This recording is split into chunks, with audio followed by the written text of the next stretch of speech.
I'm running for this office because I'm very concerned about what's going on in Michigan and what's going on in the Upper Peninsula. I'm very concerned with public education, jobs in the economy, and the social safety net. If you look at public education, there have been many different attacks on teachers. The resources aren't getting to the classroom that we need.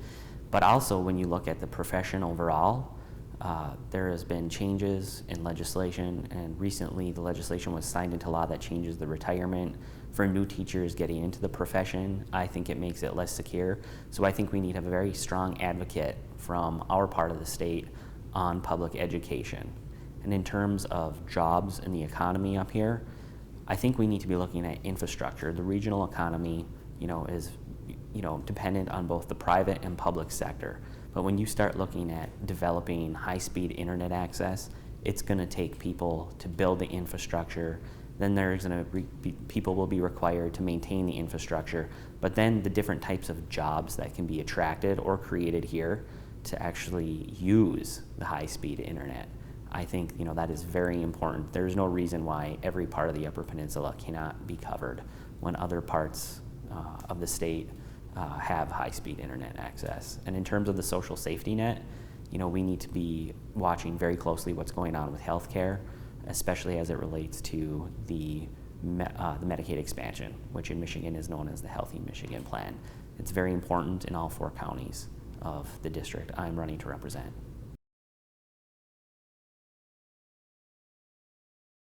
Right, so when I graduated from college, former state representative Steve Lindbergh brought me on as a legislative aide, and I was interested in policy. I was actually thinking about being a teacher when I was in college because I really like the high school age demographic of students. But when I was down there for an internship, I didn't like the attacks that were going on and taking place, so I decided perhaps advocacy and public policy would be the best route for me to go down.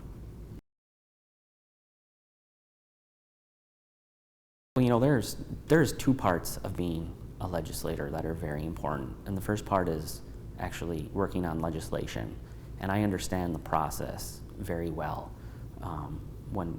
when it comes to introducing a bill and how the committee process works and the House floor process and the interaction between the Senate and the House and the bureaucracy. But the other side of that is constituent service. And that is what I have spent a lot of time doing for the last 10 years. And what I mean by that is when a constituent calls your office or emails your office with an issue that doesn't necessarily require legislation to fix, but it takes advocacy within whatever state agency the constituent is writing about.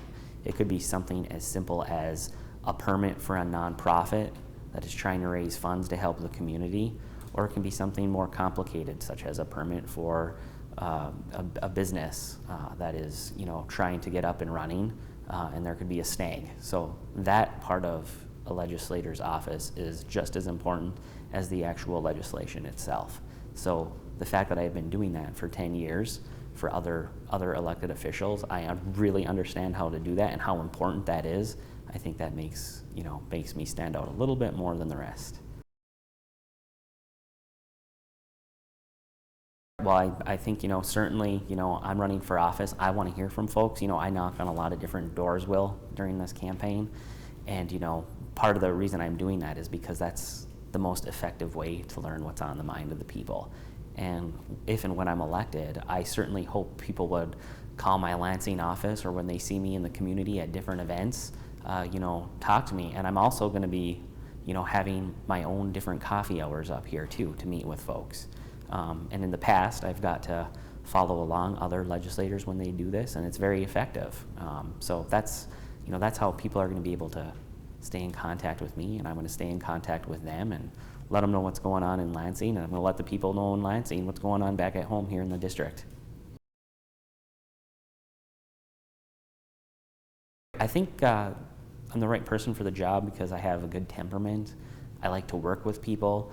I realize that if and when I win this election, I'm going to be serving the minority party, and that's okay, because as long as you build a relationship with people and you start talking about the issues and turn the politics off, you can get things done. And I think, I'll be able to do that very effectively for the 109th District and the rest of the Upper Peninsula.